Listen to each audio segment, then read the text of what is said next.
မင်္ဂလာပါကျွန်တော်ဒီနေ့တင်ငယ်ချင်းတွေကိုပြပြစာတစ်ခုရှိပါတယ်အဲ့ဒါကကျွန်တော်ဒီနေ့ဒီ CFO ဆိုတဲ့ studio မှာကျွန်တော်တစ်ချက်အသစ်တစ်ပုတ်လုပ်ဖို့အတွက်ရောက်ရှိနေတာဖြစ်ပါတယ်ဆိုတော့ဒီတစ်ချင်းကိုဘယ်လိုတွေလုပ်ကြမလဲဘယ်သူတွေပေါဝင်ပြီးတော့တိခတ်ပေးမယ်ဆိုတာကျွန်တော်နဲ့အတူလိုက်ကြည့်ပေးဖို့အတွက်ဖိတ်ခေါ်ချင်ပါတယ် Okay let's go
Okay အခုကျွန်တော်ဒီနေ့လုပ်တဲ့တစ်ချမ်းအကြောင်းနဲ့ပြပြချင်ပါတယ်ဆိုတော့ဒီချမ်းလေးကြတော့ Glen and Castle လို့အမည်ရတယ် Glen and Castle ဆိုရင်တော့ကျွန်တော်မြန်မာလိုဘာသာပြန်မယ်ဆိုရင်တော့ဘရောမမခွဲတော့ပေါ့ဆိုတော့ကျွန်တော်ဒီချင်းကိုရေးဖြစ်တာတော့ကြာပြီဗျလွန်ခဲ့တဲ့2017 ဝန်းကျင်ပေါ့ဆိုတော့ဒီချင်းရေးတဲ့အချိန်မှာဒီနေ့တီးပြီးတဲ့ကိုတော့ပေါ့နော်သူ့ရဲ့ချင်းနဲ့အရန်ပေါက်တဲ့အချိန်တိုင်းထက်လွန်တော့မမြင့်ချင်းလို့ပေါ့နော်အရန်ပေါက်တဲ့အချိန်ကျတော့ကျွန်တော်အဲ့ဒီချင်းကိုနားထောင်ရင်းနဲ့မှဒီချင်းရေးဖြစ်သွားတာဒီဖြစ်သွားတာကျွန်တော်မှကိုလွန်းနဲ့တွေ့ချင်းပြောသေးတယ်နော်ဆိုတော့ဒီချင်းကြတော့လို့ကိုလွန်းရဲ့ချင်းတွေကိုနားထောင်ပြီးတော့ရေးဖြစ်တဲ့ချင်းဟုတ်တယ်လို့အားတော့နားတယ်နော်လို့ပြောကြတော့သူကလည်းကိစ္စမရှိဘူးတဲ့ဘာဖြစ်ကောင်းတယ်တဲ့သူလည်းသူ့ရဲ့ line လို့ဖြစ်နေတော့တီးရပူပြီးအဆင်ပြေတယ်ညီလေးချရတယ်အဲ့နဲ့ကျွန်တော်လည်းလွတ်ဖြစ်သွားတာဆိုတော့ဒီနေ့အတီးတီလေးမှာကျွန်တော်ကဘာဖြစ်အရန်ပြောတာပေါ့နော်ဘာဖြစ်ကိုအရန်အားပေးရဲ့ကိုအရန်ဆိုင်တဲ့ဒီကိုရဲ့ idol လို့ဖြစ်နေတဲ့ကိုလွန်းတော်နဲ့အတူဒီချင်းတစ်ပုတ်မှာကျွန်တော်ပေါဝင်ပြီးတော့အတူလုတ်ခွင့်ရတဲ့အတွက်ကြောင့်အရန်ကိုကျွန်တော်ပြောတယ်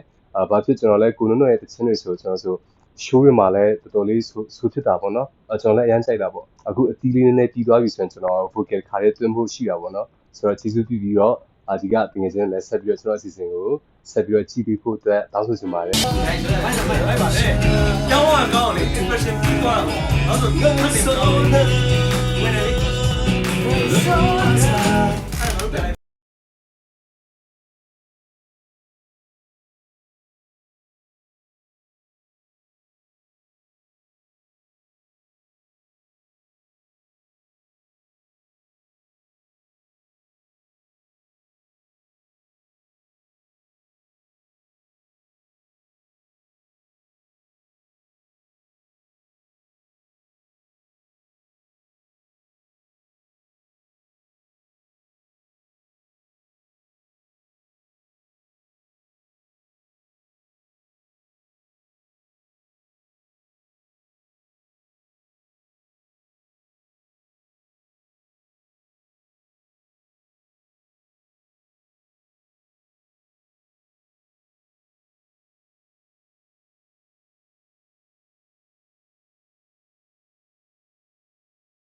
ပါ Thank you ပါ ပြီးတော့ ပေါ့ဆန်ကြီးကျူပါ ကျေးဇူးပါ ပေါ့ဒီ thank you အဲ့လိုဆိုရင်ခုချိန်ထိ